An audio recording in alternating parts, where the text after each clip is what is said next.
There we go. Yes. Awesome. Okay. Is it coming up on YouTube? I have YouTube up. There it goes. Yes, we are good. We are live. We have launch.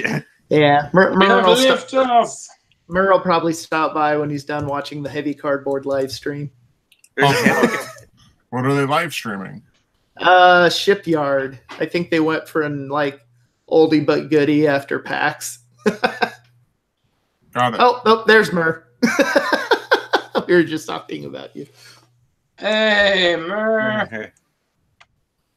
Good to hear from you, dude. Just good to be back is all, guys. good to be back with all you guys, by the way. I don't think I said that to Andy and Trent and TC yet, but yeah, it's good to be back. Just note everyone, since I'm the one hosting this, I am currently on Joe's YouTube account, so if it's Good Board Ugly, it will be from me and not Joe.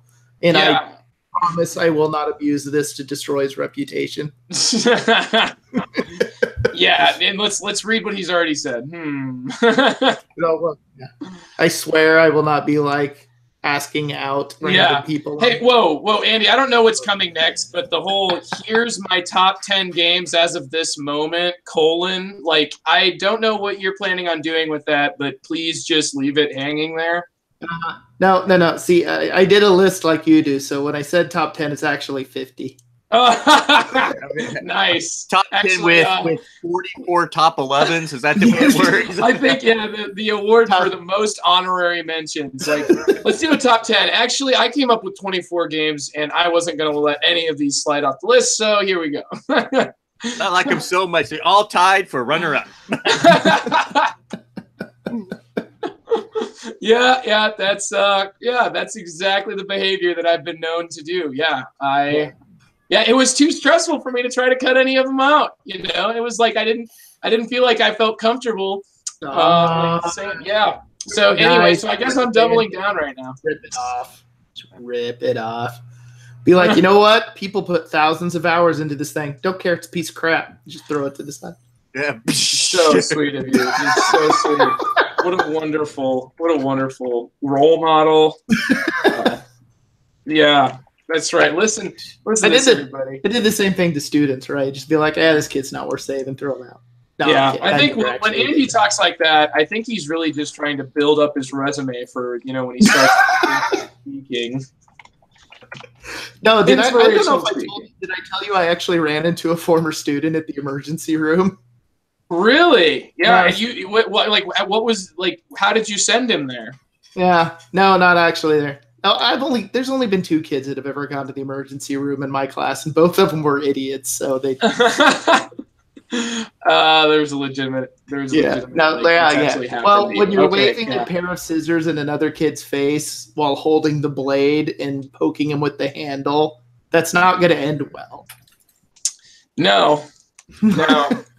But when your teacher challenged you to, you can't really blame the kid. Challenge accepted. Actually, it was kind of bad because he did go to the ER and he got back by the time he was in my homeroom, and then everyone kept picking on him, and then they're like, "Oh man!" He's like, "Mr. Dennison, they're picking on me." I'm like, "They should. You were dumb." You're so mean, Andy. Double down. Well, to be fair, the student I ran into, I think she had to be one of my early ones, but she was like, I was bullied a lot in school. I'm like, yeah, I understand that. Hopefully I kind of kept a kibosh on that in my room. I know that can be tough. And she's like, no, you were the only class I felt safe in the whole school. Mm-hmm. Then when I said I wasn't teaching there anymore, she's like, oh, that's good. You're too good for them anyway. See, so they do love me mostly. Yeah. Well, when you make them think that you hate them, and then slowly take that away over the year, and finally by the end you kind of enjoy their company. Yeah. Well, I didn't have I had the girl at the end of 8th grade a couple years ago. It was like, Mr. Dennison, I wrote down every weird thing you said in class. I'm like, that's not possible. No. Autumn, out of context, that might be legally actionable. Keep that on the down low, okay? Yeah, I was just gonna say, I would have called her BS there. Man. There's not enough ink. There's not enough ink in a whole binder full of pencil of pens to fill to actually say all of the weird things you say. Oh god, no, she had like seriously a composition notebook labeled like weird things by Mr. Dennison. Like legit. You know, Andy, you're doing such a good job hosting here, and by hosting I mean being the butt of the jokes. I think you're doing such a good job at it that like you're making me kind of want to just keep things going. I enjoy like getting on here and for the roast of Andy before we get going. The roast of Andy. Okay, I'm down. I don't even know you. I'll roast you. Awesome. Go. Exactly. Yeah. All right, let's get this show on the road. It's good to be back, everybody. I did just want to say, you know, like thanks to everybody who's been hanging in there. Mainly, I mean, thanks to the guys here that you're hearing as well on this show for keeping that torch lit. Andy, you've really done a great job just like muscling that thing up there and keeping it going. So, you know, that's who you have to thank, everybody. Yeah, let's get this thing started. All right. So we'll go with the stereotypical 3, 2. Totally wasn't waiting how long. Okay. 1, done. All right. Welcome to The Good, the Bored, and the Ugly, a podcast about gaming. During this episode of The Good, the Bored, and the Ugly, we'll follow our normal pattern. We will start by reviewing or within the board game community, either something you know, on the content creator side, the hobbyist side, or whatever. Today's topic will be on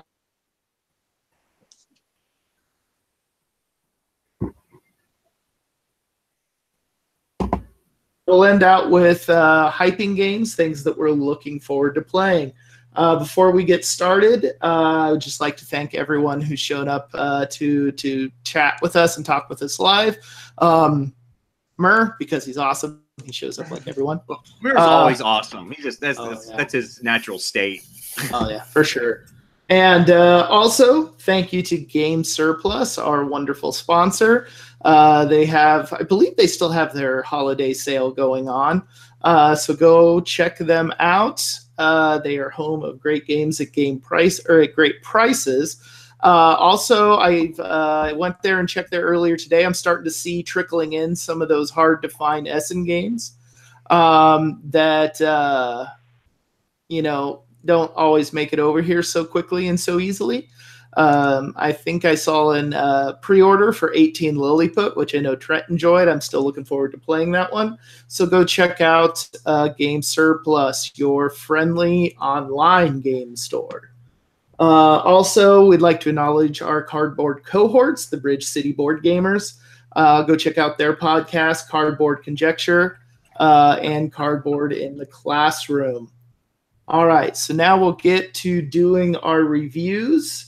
I'll just start with mine because it's kind of a mini review here. Anyway, so Trent and I have been playing Hands in the Sea. We just finished our third game of it last Tuesday. We are kind of like trying to figure this game out because the first 2 games, I believe the result that we can stipulate is happening as Carthage got curb stomped in both situations. So it's taken us a while to kind of figure out why this keeps happening. Our current conclusion, I think, is that playing Rome, this is a game that takes place during the First Punic War, so Rome versus Carthage, that Rome kind of has a very obvious strategy of what they're supposed to be doing. And that the impetus is really on Carthage to do whatever you can to disrupt that strategy. Because if Carthage lets Rome kind of build up and get going, like you should call the game there. Like it's done. Carthage is not coming back from that situation. So we've kind of figured out that, or think we figured out that Carthage, if you're playing them, has to be sort of hyper aggressive, that you cannot sit back and turtle and build up because Rome is going to do it faster than you. And once they get there, they have greater military might. They're going to just kick your face in and it's game over. So we have a few ideas of what we might want to try next time. We're going to probably give it a couple weeks rest from this, play a little something else here in the next couple weeks. and then go back to it and see if we're right on that. I have some advice for you, Andy. Alex, Yeah. goodness, I'm sorry. The game night Wednesday. Sorry. If Carthage does not get in this continuous foothold on Sicily, there's like that little bridge and that kind of it's as Carthage, you've got to knock Rome out of that. You've got to get in there and stomp them out of that and make them lose that foothold. Because I mean, that game every game I play, that Sicily has just become a blood bath like you would not believe. And that what makes it really cool. And I think that's actually highly thematic of the game. And that's why. So yeah, if you're not playing like kind of historically and like I agree with you, but that's a huge. I mean, every time I played it, that's what I've noticed is that if Rome gets kicked out of Sicily by Carthage, it is rough. And if Rome can't maintain their foothold in Sicily, that can be rough. So yeah, what we also kind of figured out, or what we think we came to, was that Carthage really needs to get the cards that allow you to do raids into their deck fast, and use those to chop Rome's supplies off. Because if you hit Rome in the right couple places, it can make them real hard to try to get anything done. But if you play Carthage like Rome, like if you try to match Rome just sword for sword, like it's not going to go well. Especially if you roll badly with your elephants. Yeah. Well, we've also had this weird universal karma meta happening where whatever event card we draw, if there's a bad thing that can happen to Carthage, the bad thing is going to happen.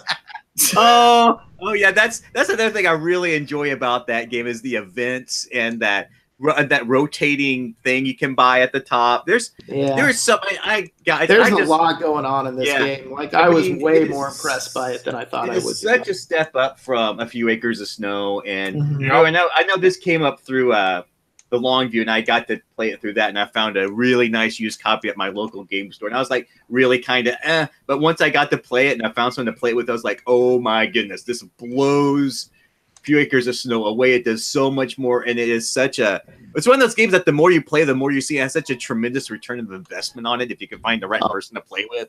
I don't think this game gets hyped enough or the love it deserves. Like initially, I know when it came out, there was some kind of like people that were really looking forward to it, and then they got it and they're just like, meh. Mm-hmm. So I kind of went in with it, kind of with that attitude of, meh. And then I played it, and I'm like, oh, there's lots going on here. I think it was one of the play testers, Judd Vance, I think's his name. He's the one who really talked this, and he play tested like the living bejesus out of this thing. And he's actually a good contact to have. We have a question about the rules because he like knows this thing inside and out. If you think it's so funny, if you think this is broken or weak or something, and you actually post it somewhere, he will come back and say, "No, you're wrong because of this." Wham! Right? Just give you like all this stuff. So, yeah. Well, what Trent and I think have come away with is that just straight out of the box, if it's your first game, Rome's probably going to win because it's pretty obvious pretty quickly what you need to do as the Roman player. But as Carthage, like they have their own advantages, but they're not as obvious. And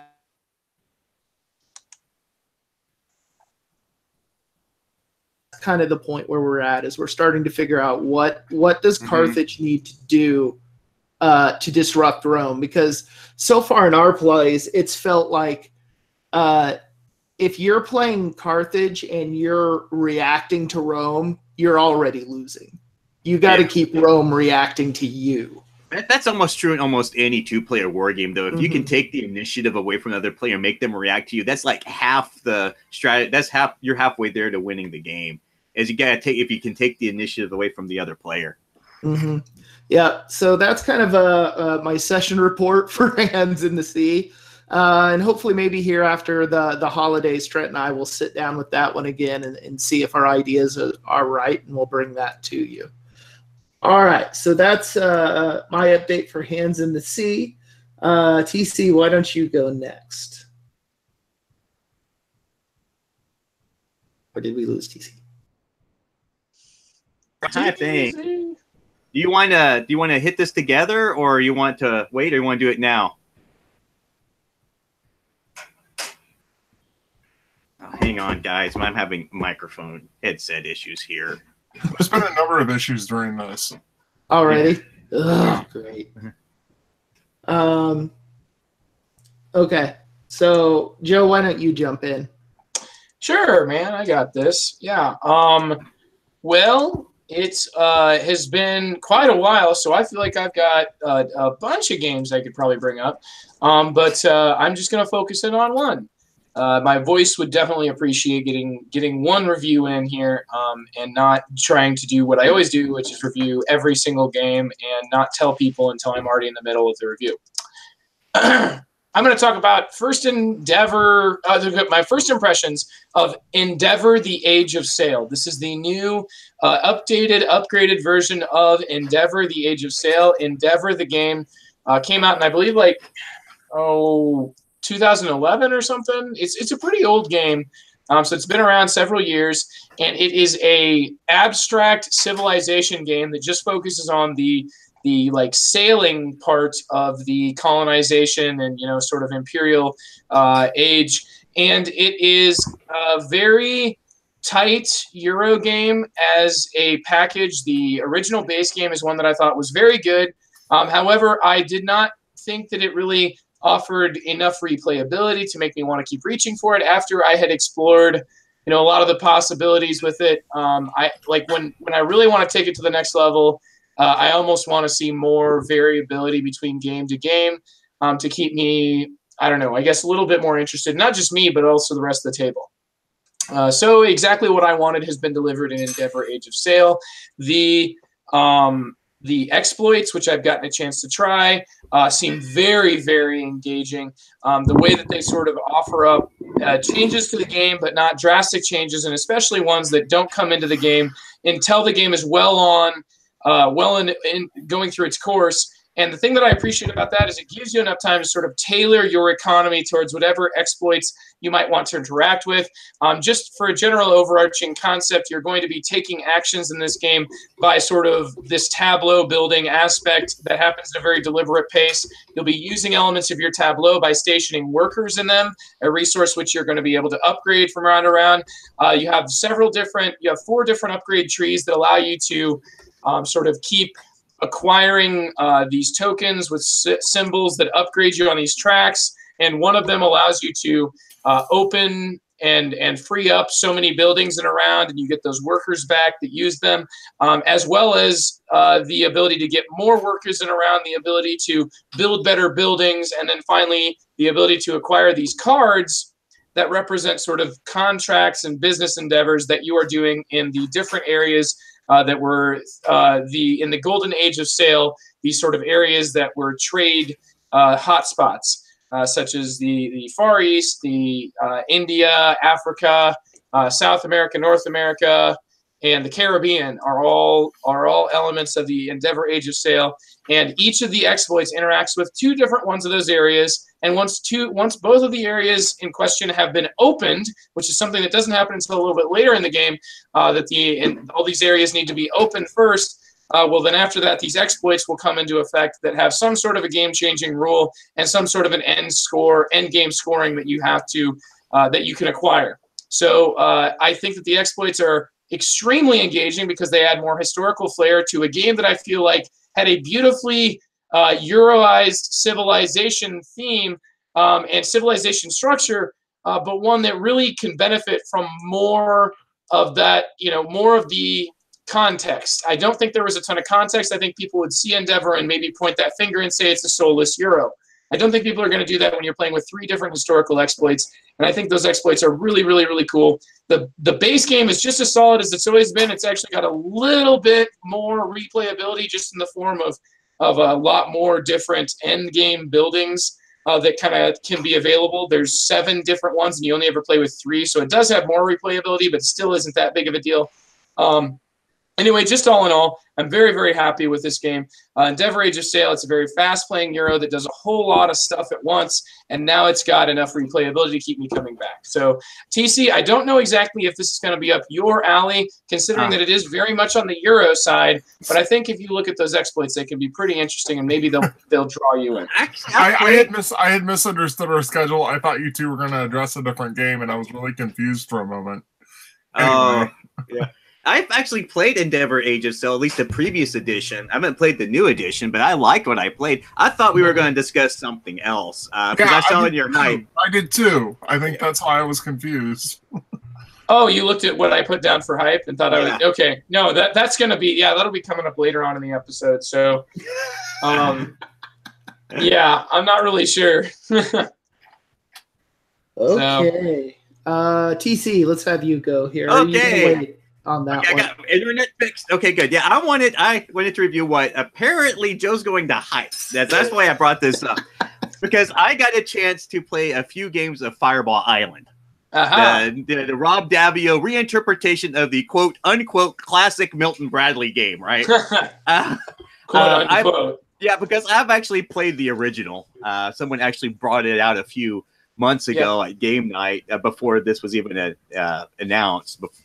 And so it's actually kind of interesting because this is gonna dovetail really well into what our topic's about, which is board game collections and fear of missing out. Because as we both know, Kickstarter is like a bottomless pit of, oh my god, I gotta have it if I can. There's all these stretch goals and everything, and that's kind of what happened to Fireball Island. Now, Fireball Island, for those who may not know, is a big 3D map. You just run around this island and you roll marbles down it and knock people off, and they get rolled around. And it's a rather juvenile game, but it has a lot of fond memories. And I was thinking, we had a friend who kickstarted freaking everything on this thing. I mean, the glass marbles were like a stretch goal, like the painted figures, the upgrade with the tiger and the bees you pour out, and just everything you can imagine. He just went all in on this thing, and we played the base game, and I was like, yeah, they made some changes. Instead of rolling dice, you play cards, and instead of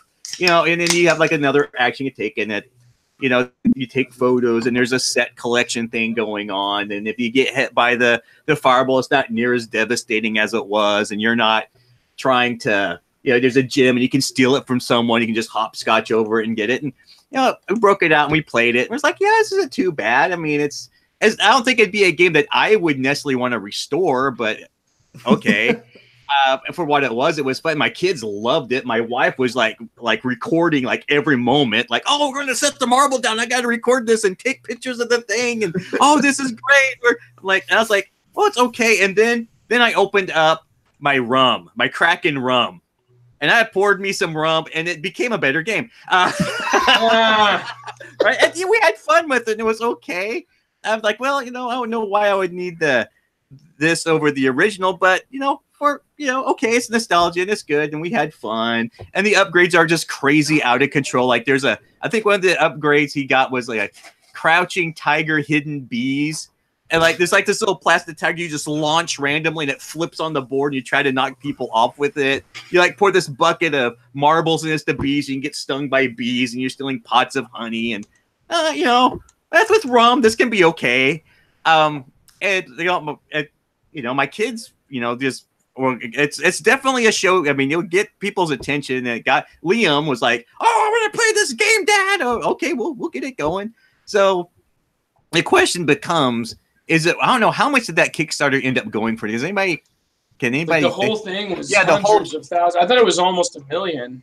I just wondering what if you Kickstarted everything, how much that would set you back? How much would it cost? Everything was a lot, but just the base game, the base game itself was, I think its list price is $80, and I think that you picked it up for $60. Yeah, because the base game retails, it's at the game store. The base game is $75. The expansions are $25. The painted figures are $15.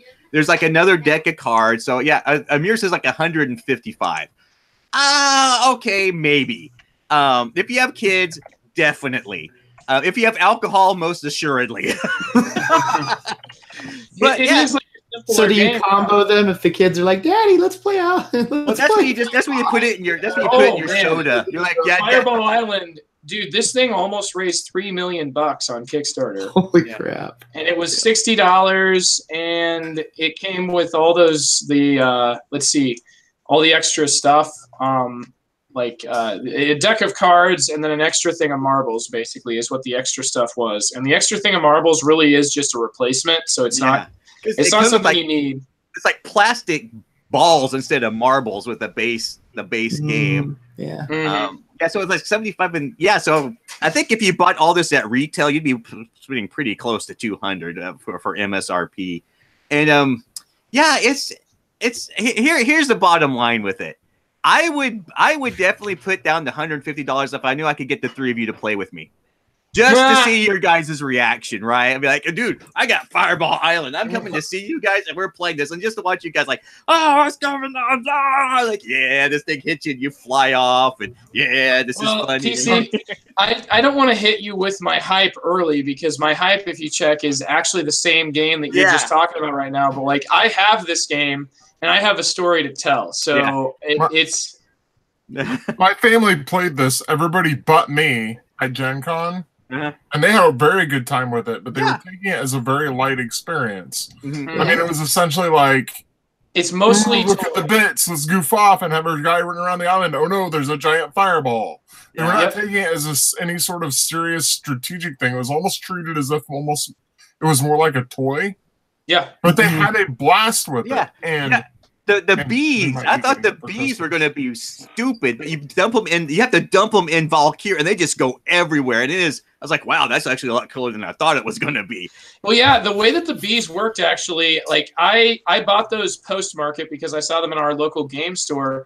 And since I had the game, I bought those bees, and like I tried it out, and I was like, wow, this is kind of cool and different. Like, it really is. Like, they took what they wanted to do was to be true to the form of like Fireball Island being sort of add more of a dexterity element, and see if they could find thematic ways to use board game components as a dexterity element. So like, to me, like, I was impressed when I just, did like a demo run without anybody else there, just of trying out how all these different little pieces fit together and how they work.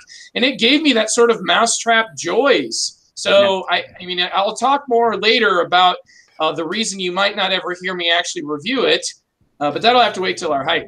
Yeah, but I can encompass the whole thing in a nutshell with what happened in the game. Is that so? We played it at one time, then we threw the expansions in, and dude, that's where you took the little plastic tiger in. And if you hit someone with the tiger, you like take 3 treasure from them, which is an incredibly random thing that can happen. Well, I got this card. It was a souvenir that said, if I got hit by the tiger, I could hit it with the club, and I got 8 victory points at the end of the game. And at the end of the game, I was like the only person left on the island because everyone was like taking off the helicopter and getting out. I was just hanging around because I didn't know any better. And like everyone was trying to hit me with the tiger, and someone actually did. And like, I kicked 3 tiers. I'm like, nope. I hit it with this giant random club I drew, and you just gave me 8 victory points. Thanks. And I was like, I tied for 2nd place just on that. Right. And that was like a huge random swingy thing that was just hilarious to see get pulled off. Right. So I think that pretty much sums up the game, right? Yep.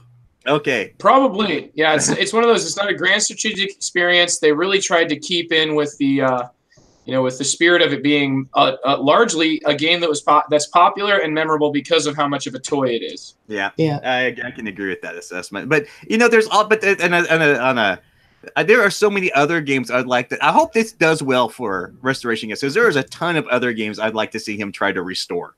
I want him really badly to redo the Omega Virus. Or there's an old 80s games called Shadow Lord with an exclamation point. There's a ton of old games out there that Rob Daviau has like this talent of taking old games and just making them fairly cool and really interesting to play. So I hope this does well. Monopoly too? Like with the Tropical Tycoon one, or was that somebody else? I don't know, but he did Risk Legacy, which like single-handedly made that game playable and cool.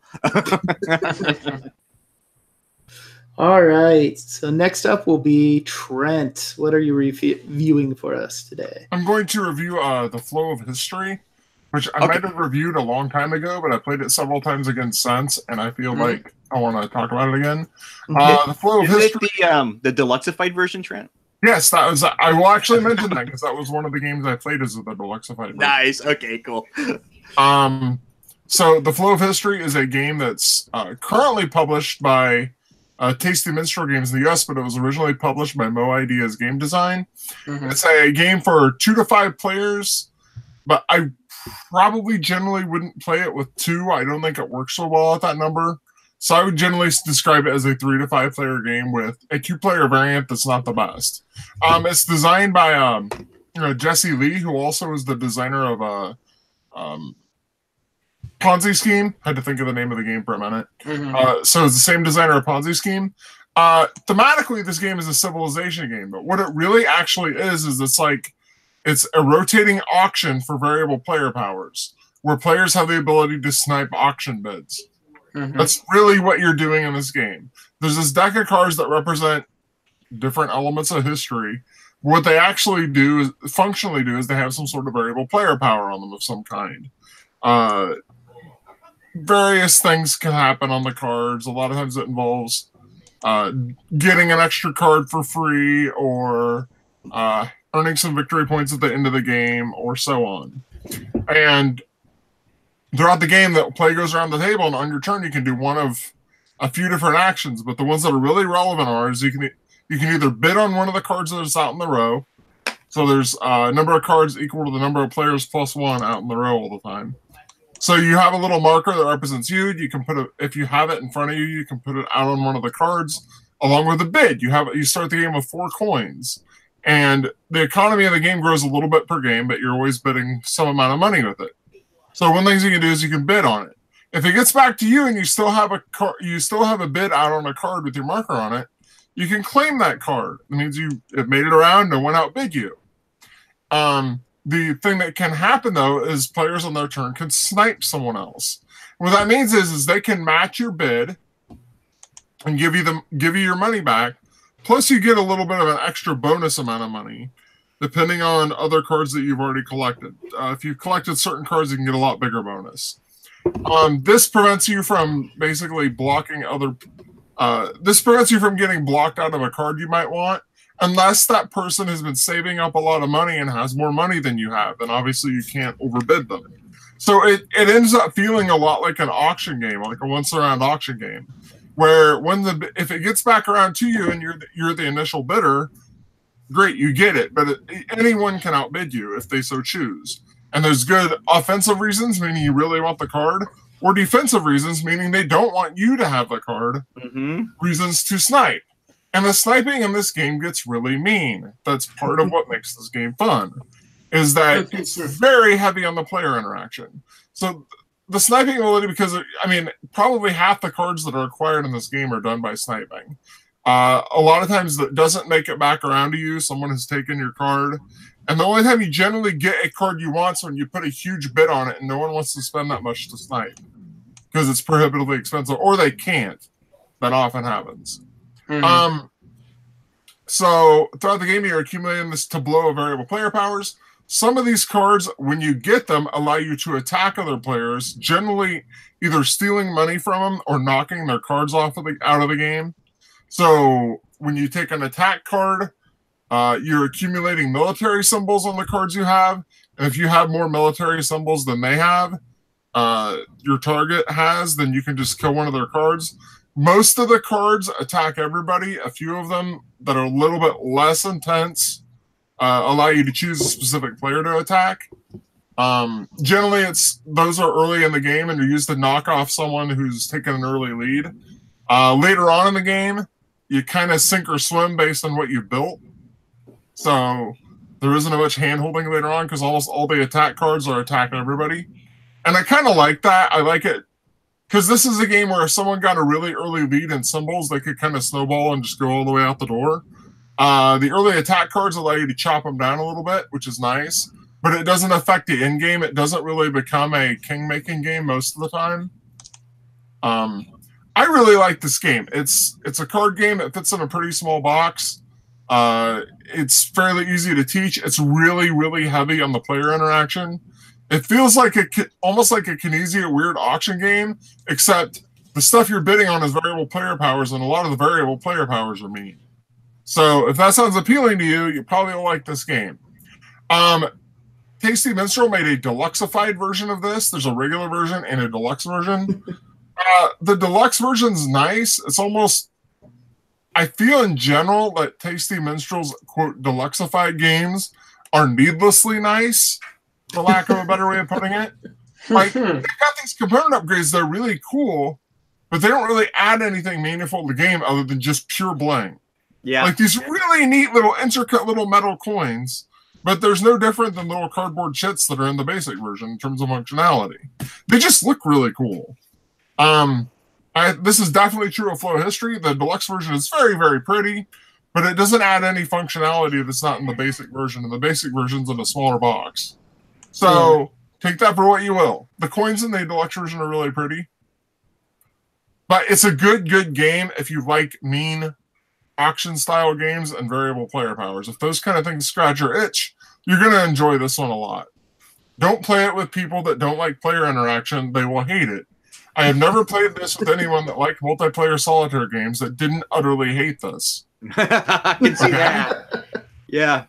Don't. People have got to respect and understand and enjoy getting punched in the face occasionally, or they're not going to like this game. If you want to do your own thing off by yourself, if that's the kind of Civ game you want, this is not the Civ game for you. If you want to rough and dirty and attacking other players and sniping their bids and all kinds of stuff, this one is for you. It's very good. That's The Flow of History. It's published by Tasty Minstrel. Yeah, I love the closed economy of this game. I love, because, it's the same amount of money just getting distributed to different people. And, and I like that. Money does flow into the game, but it flows in real slow. Yeah, it could get generated, but not very quickly. And I like that it's a shorter game, because one of the big strategies of this game is knowing what's in the deck and what to look for and what to bid on. And so, you play this a few times and get stomped, and you can see what these cards are doing. And by your second or third game, you can get a pretty good idea of what you need to shoot for and what you need to really go out for and really bid on, because bidding games like this are really hard because you have to know the value of what you're bidding on, right? You can't you pay a whole bunch of money for something that's really not going to be effective for you. So the game length really accommodates that, I think. And in terms of addressing the deluxeified Tasty Minstrel stuff, I think they should just not be called deluxeified. They should just be called the Metal Coins Edition. Because that's basically all those have is they have really pretty metal coins. I mean, Colosseum did the same thing and pretty metal coins. There's a few others, I think, Yokohama. This deluxe version has this weird card holder in it that's unnecessary as well. Yeah, you don't need it. It's strange. It's there. But I mean, the coins are really pretty. Don't get me wrong, but if you're don't pay $20 extra for cool coins. Pretty coins, yeah. Especially when it's like $15 or $20 just for the regular version of the game. Yeah, just get the regular version. You'll have a blast with it if you like that kind of game. And the regular version has really nice wooden components as well. They're not plastic, but they're nice wooden bits. All right, so that was The Flow of History. So next, we are going to get into our topic, which I chose to title effectively, or anyway, the Gaming Black Hole. So we're going to try to work through this topic and kind of see what we all think about this. I'll start off kind of giving what I was thinking at when I thought of this title, and then we'll let you guys jump in and add or discuss any of that. So what I was thinking about with the Gaming Black Hole is the situation that you can find yourself in, particularly, if you're like me and Trent, I know for sure, and Joe's had these struggles recently where you end up buying a lot of games and then you end up with a lot of them just kind of like sitting on the shelf or closet unpaid or unplayed. You paid for it, hopefully. Yeah, what'd you do, Andy? Andy is stealing all of his games, everybody. You heard it here. Jeez, man. What a piece of crap. I'm just so disappointed. We have proof. It's recorded. Just don't go look at the bottoms of your shelves, Joe. I promise none of them were for me. Yeah. No. That's why I can never. Yeah. Anyway, But and then you get in this horrible situation of the gaming black hole of you look at your pile of unplayed games and you feel bad about it. And so then you get kind of depressed. Mm-hmm. And then you go on Board Game Geek and you're like, you know what would make me feel better? Buying another game. Which then tends to add to your unplayed pile and so on and so on and so on. Till you have like this huge reserve of like unplayed games that will probably never get played because the newness comes out. And then, yeah, so that's kind of what I was thinking about when I was thinking about the gaming black hole. So what do you guys think on that? What came to your mind when I said the gaming black hole? I think the mid-school year, dude. Like it is like I would say that like you know, I certainly feel that like I'm getting game after game after game and I'm like not having any time to play, and it can be just like so just depressing to see like this influx of all these things that would bring me joy, and now I don't have any time to appreciate them. However, like life goes in cycles, and for me, I know that like the biggest moment of excellent new releases and great sales is a time when I love getting games, and I never historically have been able to play them super well, and lots of them in this time of the year. When I get to this time of the year, I can't see the end of the tunnel. I can't see that like, hey, later on, I usually do get to the point where I kind of reconcile most of the things I wanted to, you know, play. But man, when it's in the midst of it, I'm like, every game comes in, especially Kickstarters. A lot of them tend to deliver around this time of the year. Like I've had, I want to say 4 games come in from Kickstarter. And I'm like, you know, it's been a while, but like this is that sort of, they want to punctuate it so that they can sell at conventions and hopefully get their games out about that same time.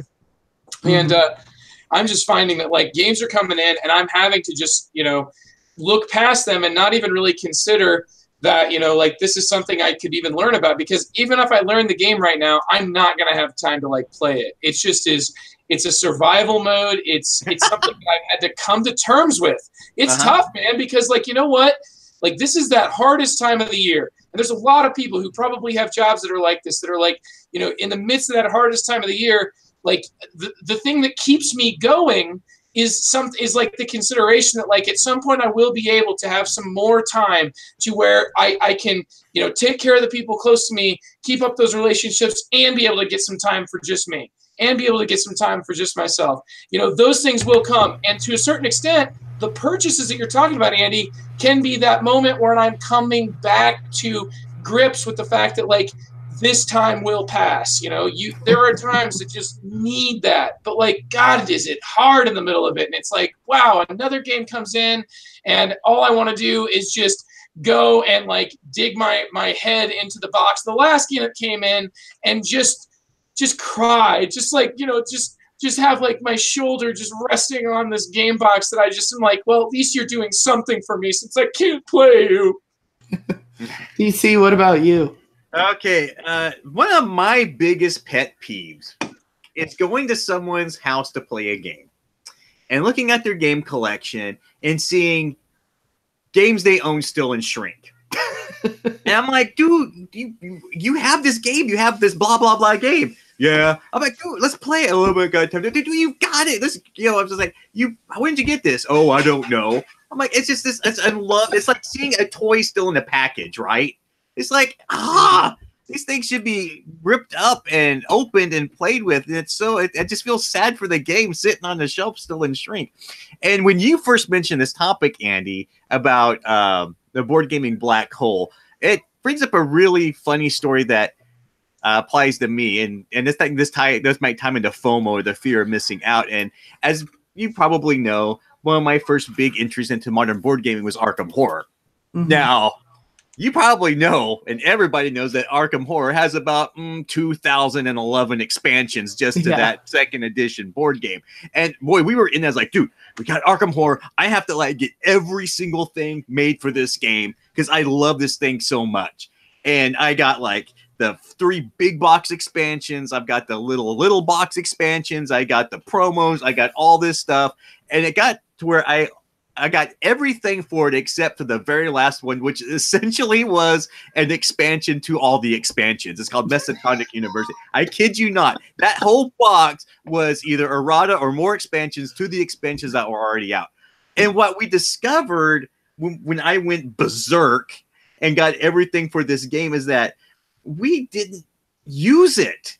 Because the base game was so crazy as it was, by the time we started adding all this other stuff to it, it convoluted it, it made it harder to win, it made it crazy. And Arkham Horror, the board game, is not balanced by any stretch of the imagination, but you were just adding more and more to this thing where it probably did. I can probably honestly say it this way. It literally broke the game.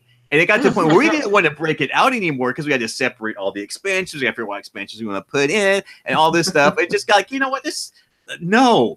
And so that taught me that was a big lesson early on in the board games, that you really got to be careful not to get sucked into stuff or that you're not going to play, that you're not going to want, or that you think you need. And that's the most important thing that struck out to me is there's stuff out there that, you think you need to complete your game, right? And that's how Magic hooks you.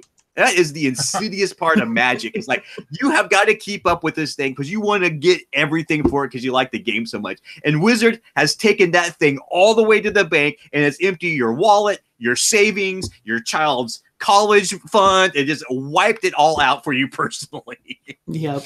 Yeah, so that's what popped in my mind is you got to be careful not to get sucked into that. And you're talking about, I saw your notes, you're talking about how like mentally can affect you. It can affect you financially. It can affect you physically. It could be a really scary thing. Yeah. All right, Trent, I'm curious to hear from you. I kind of saved for last because I know when I proposed this topic, you were like, yeah, I want to do this. I have some interesting thoughts about this.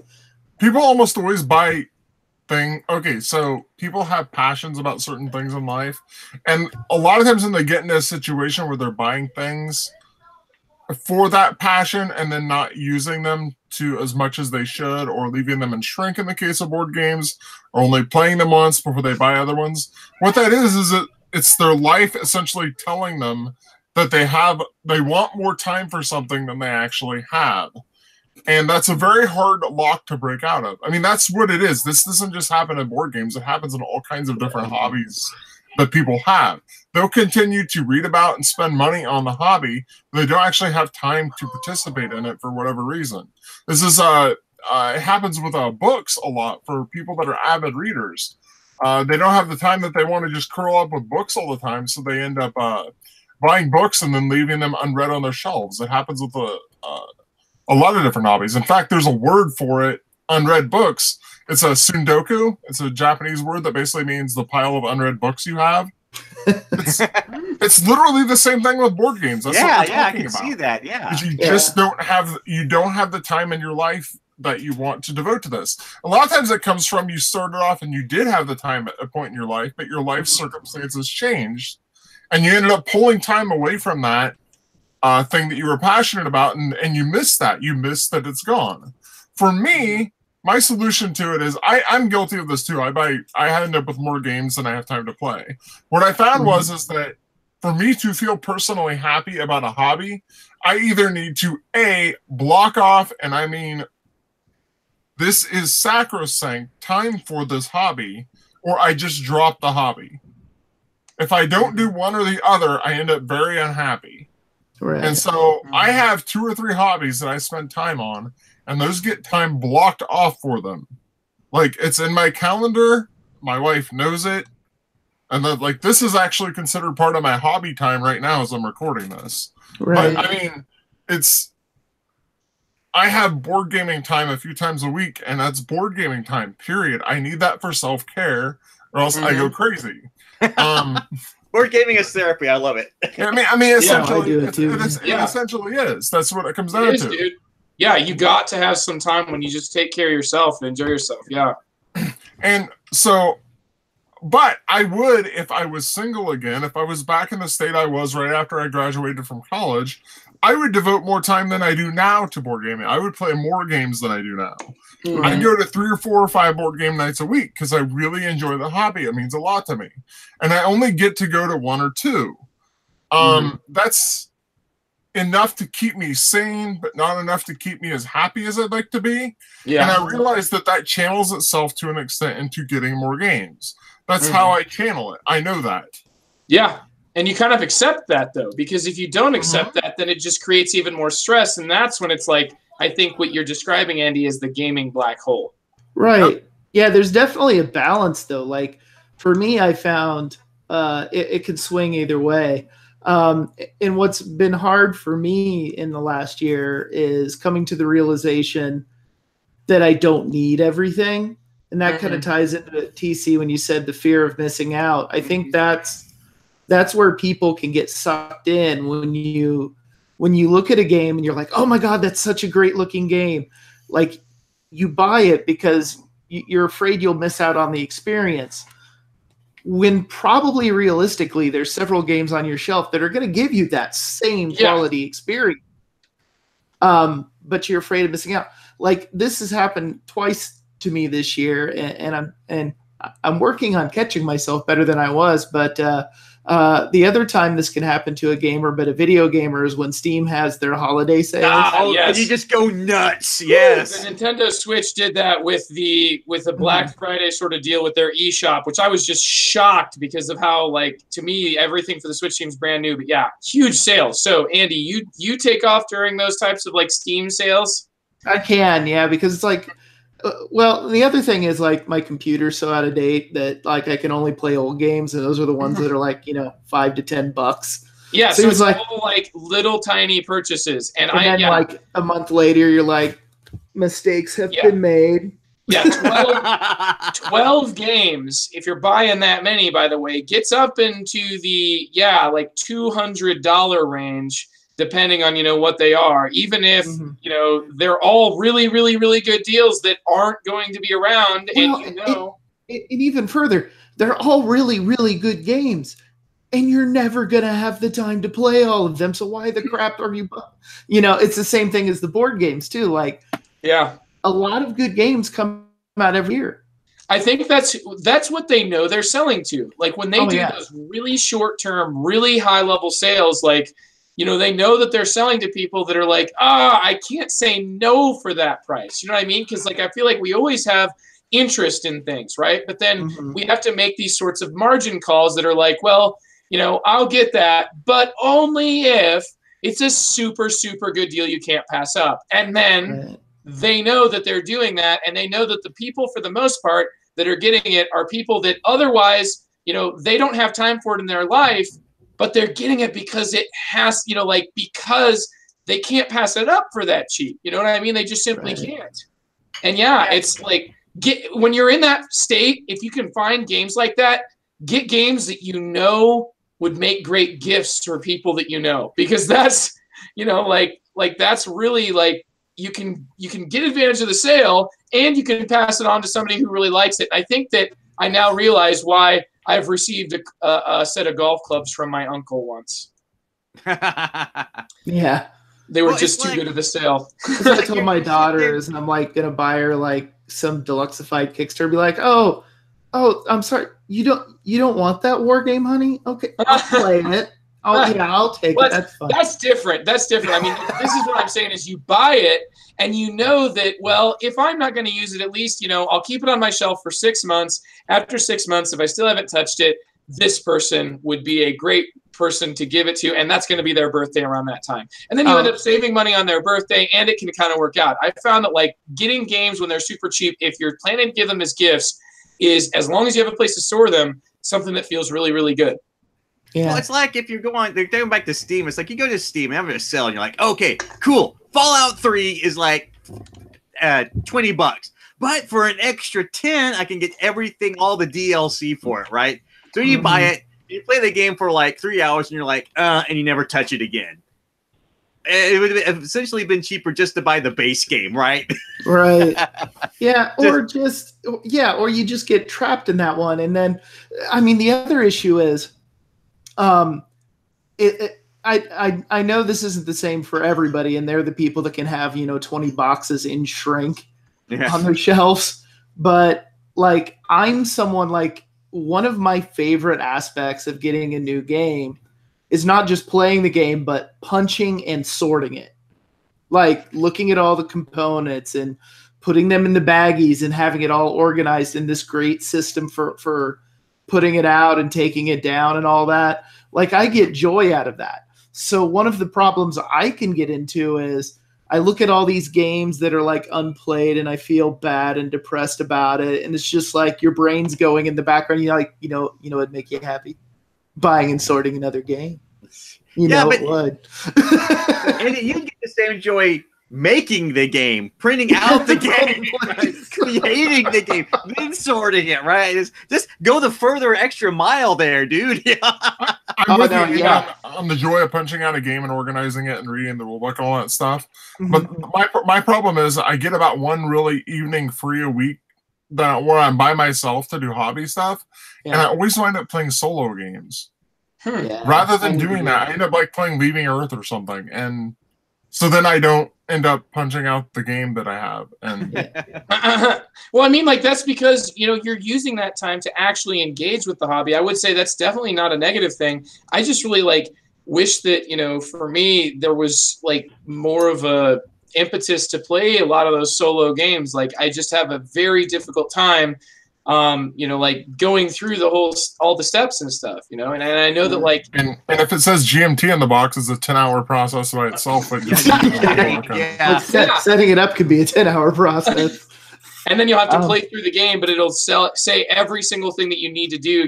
Here's the cube that you need to draw out of the bag right now, because we're just going to walk you through subsection 4. Oh, so much stuff.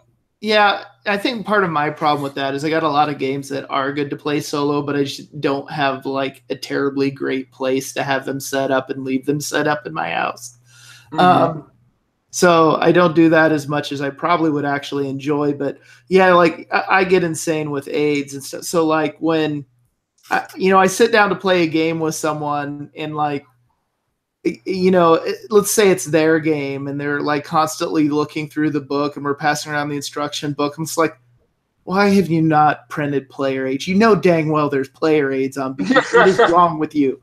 I think that's always proportionate, Andy. Like you make the experience that you do get gaming so much better because that's one of the things that you focus your time into, right? Like it's because you're not so much taking in extra, cool stuff that's out there. It's more that you're like focusing on making what you have a better experience. And a lot of the people would look at like the amount of time that you've invested in like creating those maps and the player aids and reading all the forums and not really understand how you can do that. How can you like spend that much amount of time?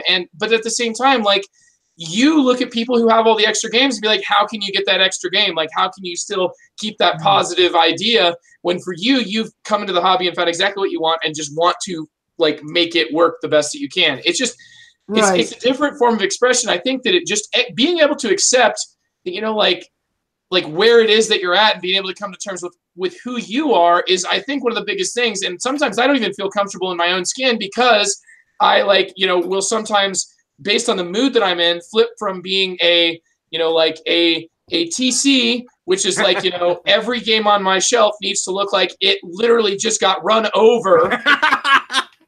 Yeah. Or, most of the time I think I'm like, Trent and I probably are fairly comparable in that we have some games, but not all the games, but we certainly have games that we haven't played and way too many games that we haven't played. Maybe Andy, yours is a similar story, but just maybe it's proportionate. Numbers are proportionate to, other, sorts of some of the other limitations, other limiting factors. But I mean, when it comes down to it, the two main resources we seem to have are time and money. And we all have those in different proportions. And based on those proportions, especially sometimes, I mean, we don't have control over the amount of time that we have to put into our work.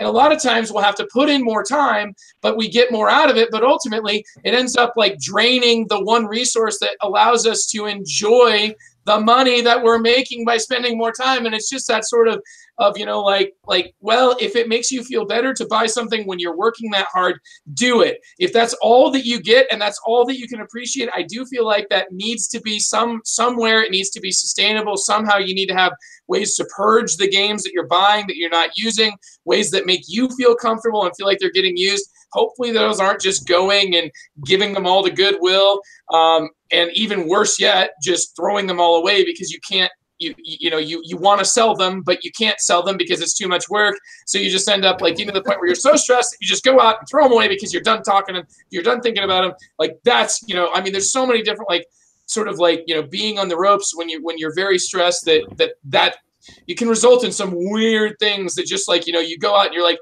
I made this really snap decision and I'm sticking with it because I'm stubborn. Yeah. Well, and that kind of comes back to, some people talk about does the board game hobby have a bubble and will it burst someday? And the people that try, my answer always to that is, yeah, I don't know if we're there yet, but yeah. And then the thing that, I think feeds into this is kind of that fear of missing out. It's like the rampant consumerism where, I don't know. It seems like maybe Kickstarter's worse about this, where you get this idea. It's like, oh my God, if I don't get it now, I'll never have a chance to get it again. And you're kind of, you need to stop and think sometimes and go, yeah, but do I really need it that bad in the first place? TC here, this might blow your mind. Okay. I actually did not purchase 2 Sierra Madre games this year. Wow. Was it because they were an edition of a game you already had? No. Oh, very nice. I had reasons, but yeah, I didn't get that. What was it? Operation Zeta or something like that. Just because I had High Frontier. So I'm just like, I got that. Hypothetically, if they were running Kickstarters right now for the second editions of Greenland and Neanderthal, would you have got second editions of games you already owned over getting the new games that came out from Sierra Madre? Like the 2 I didn't get this year? Yeah. Oh, yeah, hands down. Like you would rather have just an updated version of a game you can pretty much already play? Yeah, in this case I would. And that's where I'm finding I'm getting with a lot of games. Like I've hit that phase after this year where I kind of really fell into acquisition disorder. And I'm like, this is, and for better or worse, I'm kind of forced into that position now because with me doing stay-at-home parenting, that took 46 something thousand out of our income, right? So trying to do that's unsustainable. And I've bought some things here or there, but it's always been on sale.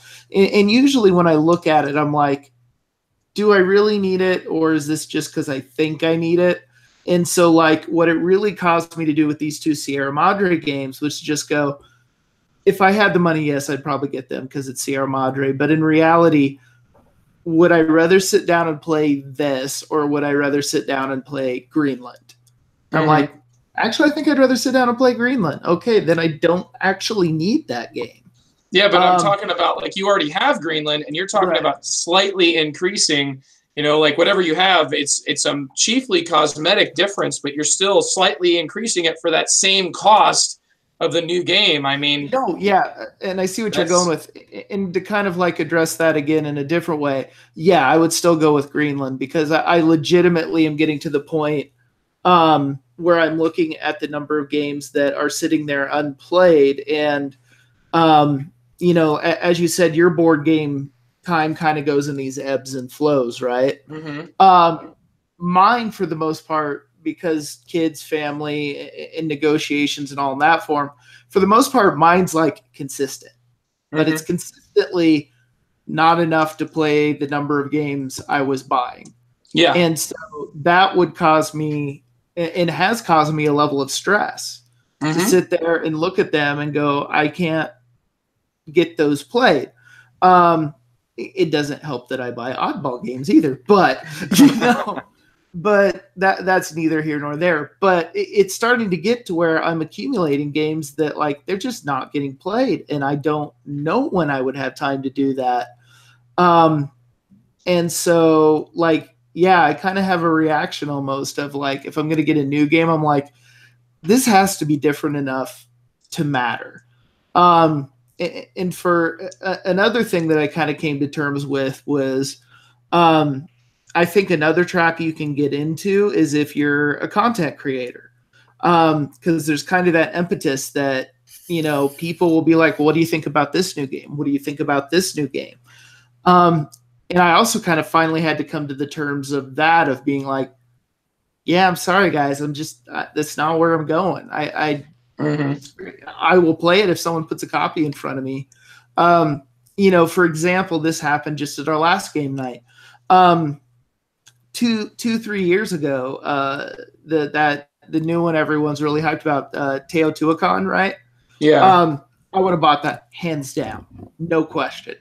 If it had come out 2-3 years ago. The game is new, by the way. It's new. We're talking about a new game, just for clarification. Yeah. Right. 2-3 years ago, hands down, purchased, done. But now I looked at it and I'm like, you know, I got lots of Euros I love that aren't getting the love that I want. So I honestly, I don't need more games like that in my collection, so I didn't buy it. However, when I was at game night on Sunday and someone's like, hey, let's do Teotihuacan, I just got this. I'm like, all right, I'm game. Sure. You know, I'll get to try it. Yeah, it's like, but I think that what's happening, Andy, is that because you know that it might not get played, you know, you're really saying no to any game that you feel like you'll have enough access to without necessarily purchasing it yourself, you know, because you either want to fill that niche or you want to self-express, right? That's what I think, like, with, you know, purchasing games, a lot of times, like, you know, like, I'm comfortable with buying a game, and I think to myself, if, you know, I could get this and it might never get played, I'm comfortable with that if and only if I feel like, you know, like, no, this game means, like, it means me. It just means me. It spoke to me, and we're really close, and I want to have it close to me, and it's close to my heart because it's, you know, intrinsically and inextricably tied to part of my identity.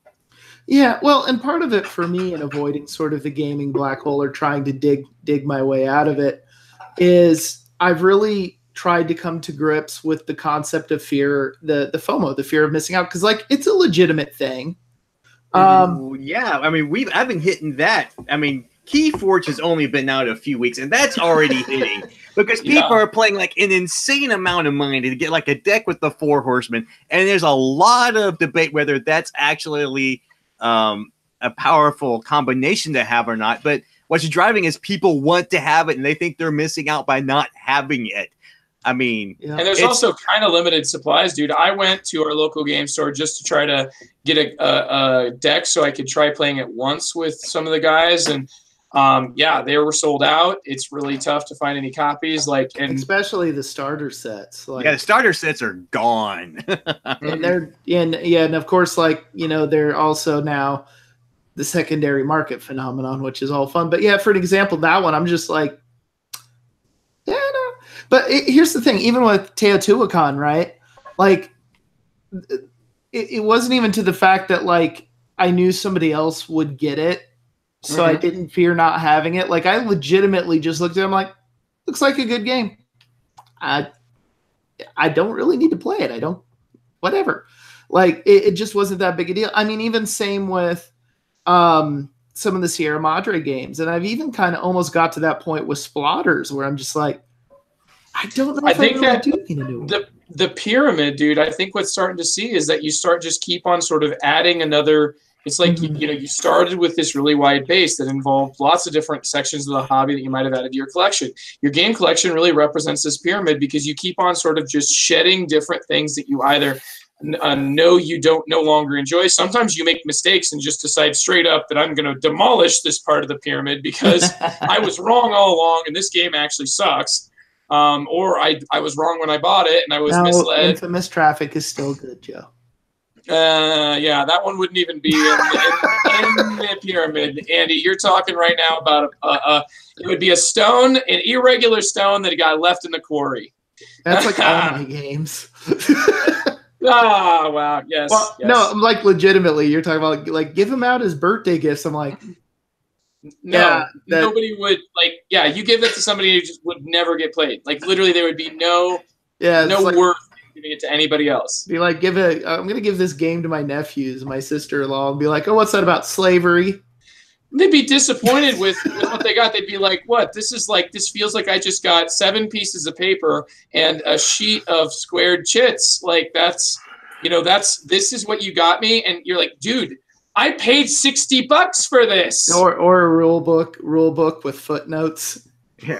Well, but the TMG Deluxeified version will add some metal coins. Yeah. Clink, clink. The saving grace for myself in keeping up with all this so I can talk about board games and do this with you guys and do my other one is that we have board game cafes up here. So I can go up there, rent a game, see if I like it. And then if I do like it, that purchase price that I paid to rent for it goes towards the purchase. And I just have access to all that stuff. And anymore, that's what you have to do. I mean, it's even a smart thing to do. Like, well, I've heard a bunch of hype about this thing. He's got this thing in. I can try it out. And that frees me up financially to pursue more esoteric games that are harder to get. So I can take a risk on them, which I would much rather do than getting because God, I just had 2 guys come back from Essen and they packed like 2 boxes, like 80 kilo boxes full of games to ship over. And I'm not even going to tell you how much they did that, but they said that. I was like, OMG, holy cow, that would feed my family. I'm just like, wow. But the upside to that is I get to try all these crazy things that would never even come out in America. But yeah, it's that I just have an easier access to get to these things. And if I just had to actually go out to these places and purchase and to play them, I would not be sitting here talking to you guys right now. Well, I mean, but that's the thing is it's almost become an expected business model in the board game industry. Because if you look at the number of games coming out, even if you get like me where you're the niche in the niche in the niche, right? There's still more games being produced than you're going to have time to adequately play. If I were to, this year alone, if I were to stick to just 18XX, there's so many of those that have come out, I couldn't play them to my satisfaction.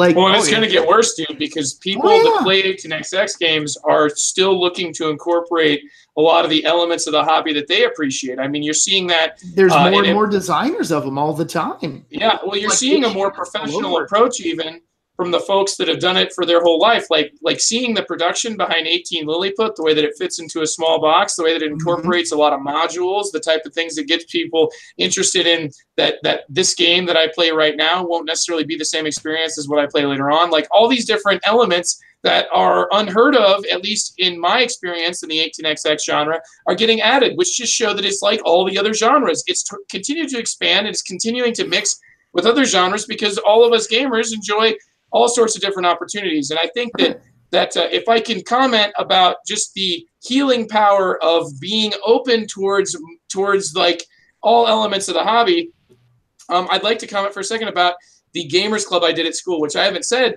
but it's been a month now. And Gamers Club today was just absolutely thrilling and inspiring because I felt like it was this sort of gaming utopia at my high school where at one time in the same room, we were in a computer lab where kids were playing about 7 different games. About probably 12 kids were playing about 7 different games, all on the program Roblox, which is kind of like just a sandbox of essentially Minecraft if it was essentially a bunch of mods where you could play all different kinds of games. We had a Switch hooked up that was playing Mario Kart with 4 players. We had Magic the Gathering being played Commander style with 3 players at one table. And then at the other table, we had the board game Nyctophobia being played by about, I want to say there was about 6 people involved in the whole process, even though it only plays 5. I was sort of showing and sharing responsibility. So, I mean, we had board games, we had card games, we had several different video games, including both PC and console, all literally competing for the same sound space. So it was an absolute like the opposite of harmony. It was absolute discord. The sound of discord, but the sound of joy. And like, honestly, because of this, everybody's so passionate, everybody's so excited that they keep on producing things, and it's bringing joy to the people that are producing them. So please let them keep doing it. And it's bringing joy to the people that are entering the hobby, that are in the places that you and I, and maybe, I don't know, to a certain extent, Trent and TC, still occupy partially, but have not, you know, we certainly are no longer the gamers that we were during that maybe phase in the hobby. I don't know how much that's true for you, TC, but I certainly feel it for myself, and I see and I hear Andy say that. But like, it's very much like that infectious place. You know, you can still get what you need, I believe, from that sort of utopia environment, because, you know, like, everybody's sort of caring for each other, I guess. So yeah, that's my rant, and my voice is gonna die. So sorry for making it so long, but man, that felt good. Well, Yeah. I wish I could talk about video games a little bit more, but I'm actually kind of traumatized with Fallout 76, so let's not talk about that very much. Well, yeah, Lord of the Rings, a card game, though, man. That's like an online way that you're now adding yet another LCG into the mix. I know. All right. So let's go ahead and wrap up our meat topic here. So I got great some idea, final Andy. I thoughts enjoyed talking about it. to think about this. Joe, you kind of already threw yours out there in a way. Yeah, that was my final thought. So yeah. So Trent, TC, you guys have any final thoughts about Gaming Black Hole? I'm going to throw out some final thoughts here right quick, because I've had some fairly recent experience where I've been running Keyforge tournaments, and so I've invested maybe a grand total of 4 decks in this thing, and I'm running a tournament, and some people show up, and this guy shows up. And I tell him, like, well, how much have you bought? I said, well, I bought, these 2 decks. He goes, well, I only bought 2. And he meant 2 cases, like 2 of the 12. He's like going through, like, he's not investing in the game. He's just like opening up, playing it. Okay, this deck's crap. Opening up, playing, and this deck's. I was like, whoa, time out. Hang on. Look, watch this. And I brought out a deck, and I knew, like, the back of my hand, and I, like, was creaming him every single time with the new deck. What you need to do is just pick a few you like and play it. You don't need to invest all this money in all these decks that may not fire off for you because you're not playing them. So he was like playing it like Magic. He was looking for super rare decks. Yeah, or like something he can just all the way. And I was just like creaming them with like this one deck I knew. And that's so endemic, I think, of the problems in the industry and board games and everything. So guys, if you take one thing away from this, just play something, enjoy it, and play it a lot and tear it up. Please. Okay, off my soapbox. Thank you very much. Well, that's the perfect solution for you, TC, but not everybody has that same ratio of time to, like, not everybody has the same limits, man. I'm super glad that works for you. I really am. Like, that, like, but man, like, I wish that I had enough time to play all of the games I want to play as many times as I want to play them, like to just unlimited, just keep pounding this game over and over. But it's so hard to do. Yeah. Well, I'm obsessive, and I will obsess over something for a long time. So my group actually gets tired of me bringing the same thing out over and over and over and over. It's like, dude, we played this like 12 times. Yeah, and I lost like 8, and I'm really excited to play again. I lost like 7 Keyforge games in a row, and people are like, aren't you mad? Aren't you want to be? I'm like, no, I am excited. I'm almost there. Let's play again. That's my personality. Right. Yeah. So Trent, you have any final thoughts? Not really. I think we've summed up everything I feel about in this conversation. I just got to say that if you find yourself in this pattern, it's your life telling you that you need to either spend more time in the hobby or drop the hobby. Right. I'm just telling you, if you don't do one or the other, you're going to be unhappy and keep spending more and more and more and more and more without getting any satisfaction out of it. Either block off time for real, seriously, or drop the hobby. Right. I think just to kind of add to it is my final thoughts. Well, I've certainly found myself in a point where I'm kind of stressing about what I got and having to make some decisions about it. I don't know if the gaming black hole is necessarily a bad thing for everyone. But I think what you've got to do is take a look at your life, both financially and time commitment wise, and what you can do, and make sure that your hobby is not overdoing it, that you're not putting too much into the hobby and that is causing you damage elsewhere. So if you're buying all these new games and you're like, oh wait, like my savings is going down, like legitimately it has not gone up in 6 months, you probably need to rethink that situation. But find something that is sustainable for you, both mentally and financially, and enjoy that aspect of it. And don't worry about what other people are doing or saying or wanting or whatever. That goes, both for, the actual board games themselves. I think with the amount of content creators in the board game industry, you can even get sucked into like feeling bad because you haven't gone to 50 billion conventions this year. Those are ultimately, board games are kind of a luxury item. Find what you can do and what works for you, and just kind of look at your life and think, what's going to make me happy about this. And for some people that is the collecting. And if they have the money to do that, I guess who's to say they shouldn't? But just make sure you're not getting trapped into doing something that is actually causing you some problems in life, because me being kind of a science inclined person, I've read a lot on addiction research, and it is a thing. And humans, we don't have as much willpower as people like to think humans do. We just don't. And so you got to just take care of yourself and make sure it's maybe not overdoing it in a way in life, but find a balance that works and that allows you to enjoy your life to the best you can. Yeah, and find something that lets you be yourself and not worry about that. Because one of my favorite things in the whole world to do is when me and my Carissa, we have time to ourselves and the kids are babysitted or whatever.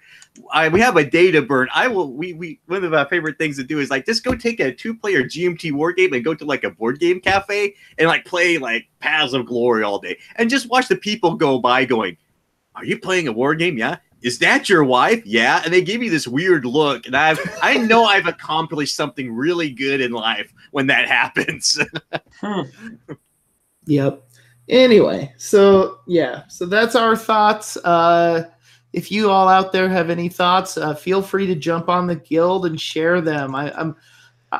One of my side hobbies in life is I truly enjoy seeing what people think about things. Like I like to figure out how other people's brain works to see, quite frankly, if it's as weird as the way my brain works. No, it's not, Andy. No, keep hoping though, but yeah, it's just kind of a wild goose chase. So yeah, no. If your brain does work like mine, seek help. No. Anyway, so let's go ahead and take it into our hype section. Joe, we'll give your voice a little bit of a rest here. So I'll have you go a little later. So let's go with Trent. What are you hyping this week? I'm going to hype a game called Dual Powers Revolution 1917. It's basically a version of 13 Days, which is like a 2-player war game that takes about 30 minutes to play, very card-driven.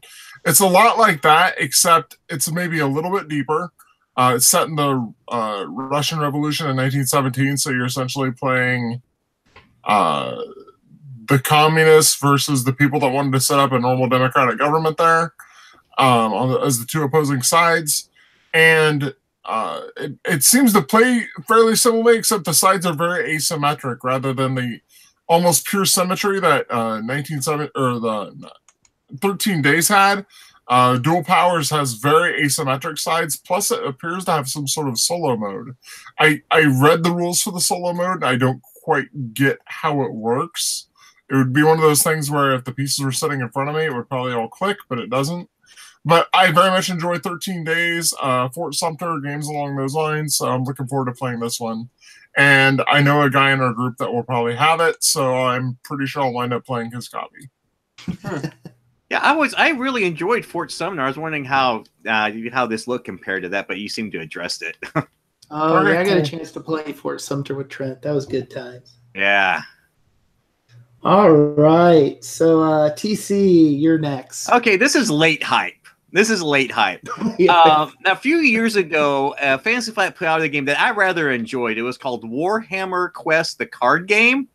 And I really liked that. It was a nice cooperative style card game that was kind of like a really simplified version or a re-implemented version of the Lord of the Rings card game, and to a very much lesser extent, the Arkham Horror card game, which came out. But of course, Fantasy Flight lost the license to Warhammer, and so thus the game never got any really big expansions. They had like some mini expansions they pushed out the door to it, were just extra characters but no scenarios, and the game promptly vanished, and I was sad. And I thought that would kind of tie into the fear of missing out, because you never know, the things you want to collect are just going to disappear to do to various situations that you have no control over. Well, it turns out that they did re-release this, and they reset it in the Terranoth universe, and it's called Heroes of Terranoth.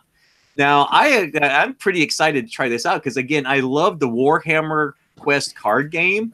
It looks like it's the same thing to an extent, with just rethemed to a property that Fantasy Flight actually owns, so they won't lose it.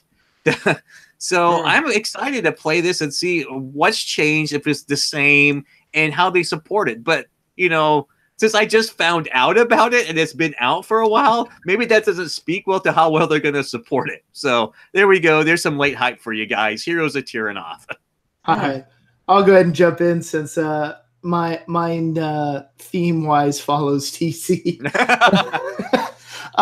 So I am going to hype a game I managed to pick up at a sale. I've had my eye on it for a little bit, but it was like one of those, it's like 50% off of what's already 50% off. So I'm going to hype Quartermaster General, which is kind of a game more about logistics and supply, in the sense of a war. So it's World War II theme. You have different decks that represent the different nations, and the number of cards you have in those represents the supply. So if you're playing like Italy, you've got a much thinner deck, and once your deck's out, like, you can't like do things anymore. So then you can be at the whim of, say, the US, who has a big deck, who can like now destroy you. I don't know. Trent, for quite a while, has talked this game up to me. You know, it was $13, so why not? But I am actually interested in playing it, and I have been for a while. And to bring it back to what you talked about, Joe, I have about 7 player aids ready to put together before we play it. I think Carmen at Game Surplus, like, I don't think people realize, by the way, sponsor of this podcast, Carmen at Game Surplus, like, that guy has played so many games, and he has his mind open towards so many new games. He plays these types of games, Andy, that are like war games. And Quartermaster General, I know, he said, is kind of a unique mix of being like sort of good enough for the war gamers, but then also easy enough and safe enough to be able to teach it to anyone. Kind of almost just like what you really want when you sit down to play Axis and Allies, and what you actually get with Axis and Allies. Like 12 hours of nasty, ugly rules and crappy, like, you know, swingy die rolls.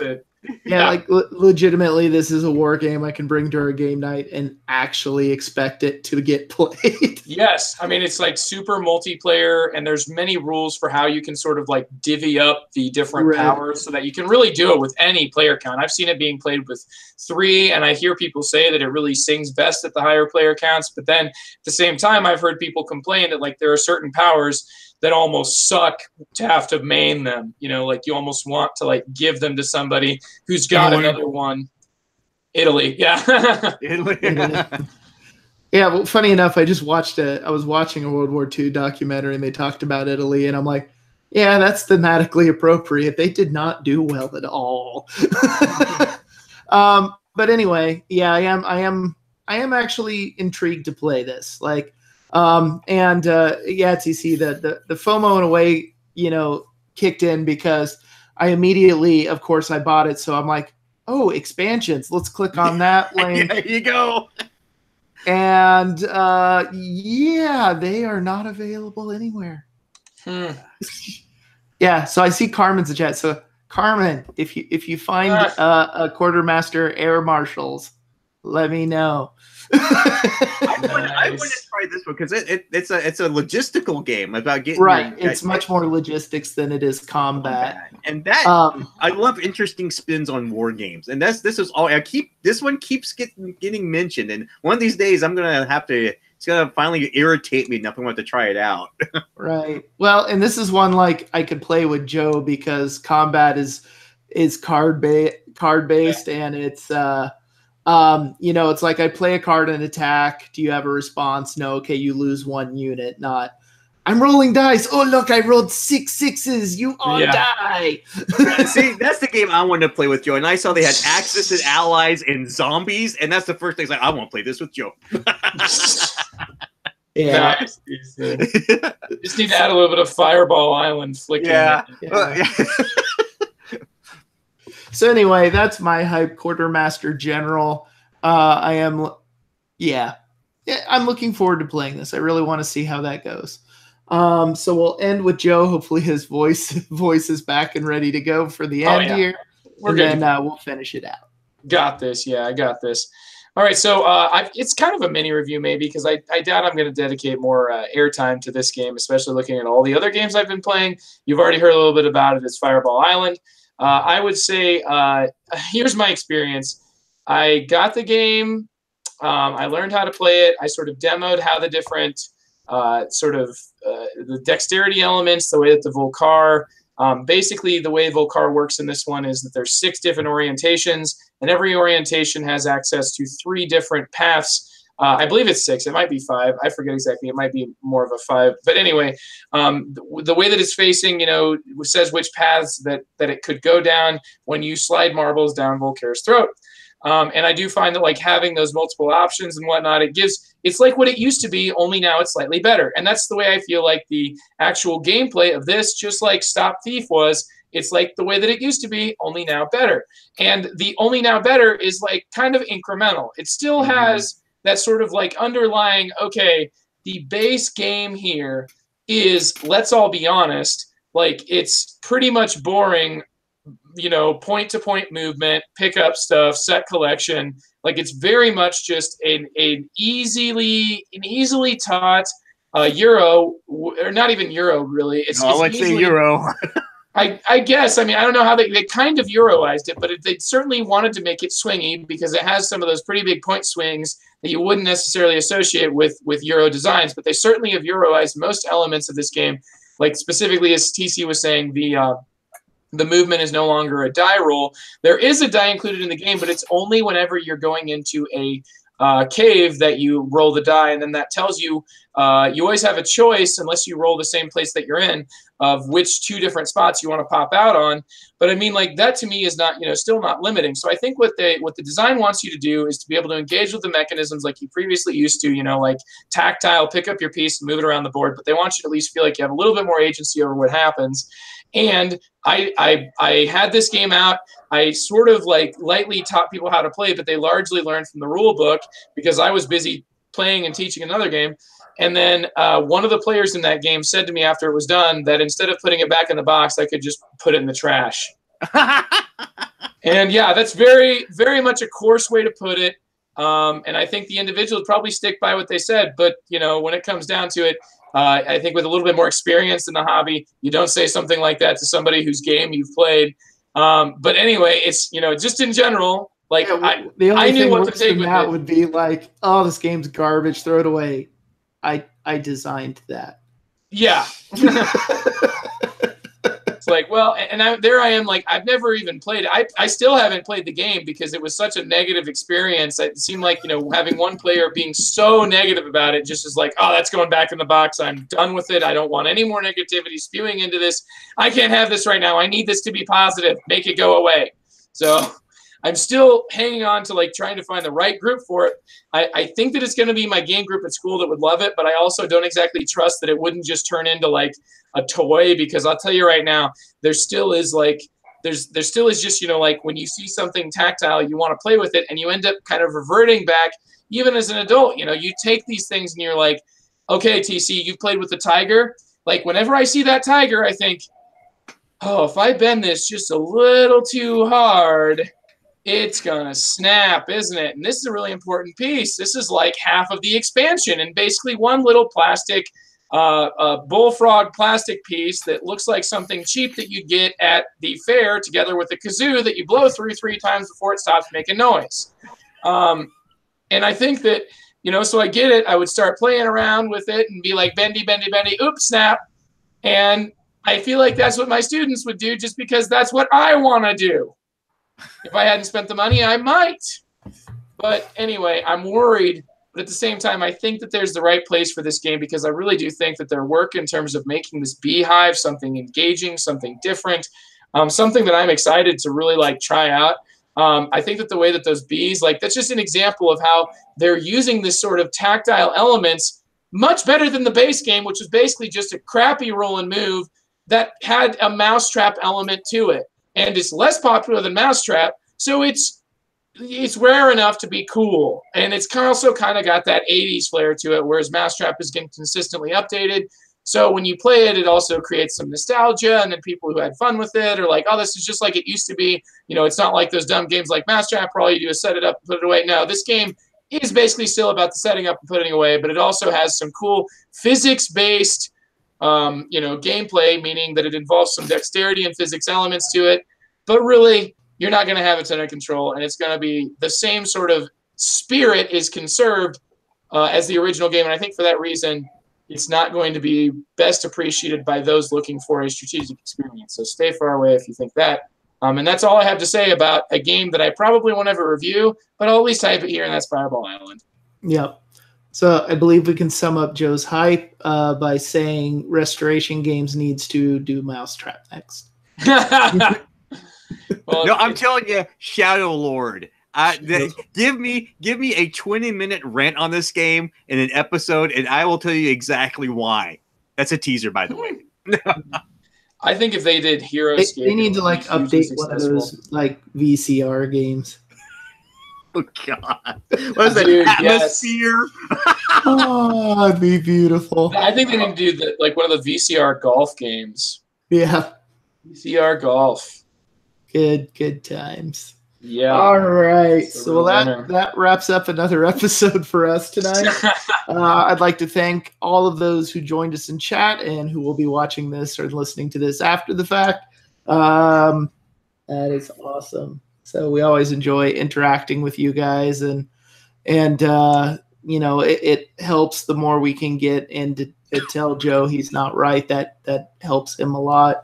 And I'm kidding. Joe's right a lot of the time. He's fine. But not as much as I think I am, though. Oh no, that's fine. I always tell my kids, I'm like, remember, Dad is always right. That's because Dad cooks supper. All right. But anyway, good night, everybody. Thanks for joining us tonight. Another thank you to our wonderful sponsor, Game Surplus. Once again, go check them out. Check out the sales they have going on and the podcast picks. Also, you can join us for further discussion on what you think of the Gaming Black Hole at our guild, number 2173. We also have a Slack channel. You can join that at Good Board Ugly. If you want to catch us on Twitter, Joe normally tweets at Good Board Ugly. I only do that if I'm telling everybody to come join the episode. And normally I tweet at Dennison Science. You can often follow Trent at Gaming Trent. TC, I couldn't remember if you had a Twitter. I don't have a Twitter account anymore. That's probably safer. Yeah. Also, we have a Facebook page. Wait for it. Good Board Ugly. Yeah. Good night, everyone. And hopefully we will see you again next week. Take care. Hey.